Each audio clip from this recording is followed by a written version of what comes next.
pause गरेर video गर्ने video हो क्या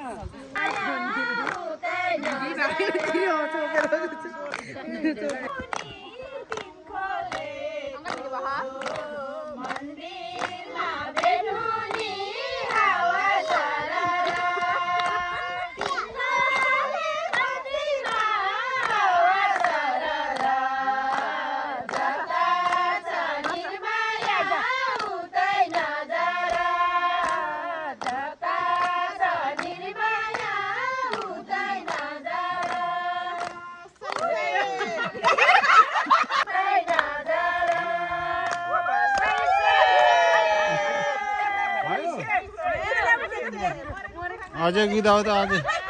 पहिले गरी पछि उगार उठाएर आज हाम्रो सानो पिकनिक मानिरहेको छ र सम्पूर्ण मेरो भैलो दिने दाताहरूलाई र आमा बुवा दिदीबहिनीलाई मैले यो भन्न चाहन्छु हजुरहरूलाई यो तिङखोले देवीले चाहिँ राम्रो शुभ शक्ति र आशीले लामो आयुष होस् र राम्रो प्रगति गरिरहोस् र हजुरहरूलाई पनि हामीले यो आज स्याङ्रीबाट तपाईँहरूले दिएको दाताबाट हामी यहाँ पिकनिक मानिरहेका छौँ र अन्यथा नठानिदिनु होला र यो तिङखोले देवीहरूले तपाईँहरूले दिएको दाताले चाहिँ तपाईँहरूको भविष्य फलफुल होस् भनेर हामी यहाँ आज हामी यत्रो भेला भएर गरिरहेका छौँ र हामीले अन्य नठानुहोस् र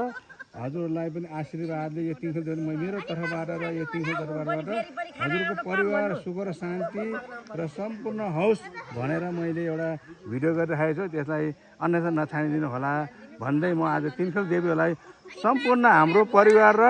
दाता दिने परिवारलाई म एकमुठो सम्मान दिन चाहन्छु यसो भन्दै आजको मन्तव्य यहीँ टुङ्गाउँछु ल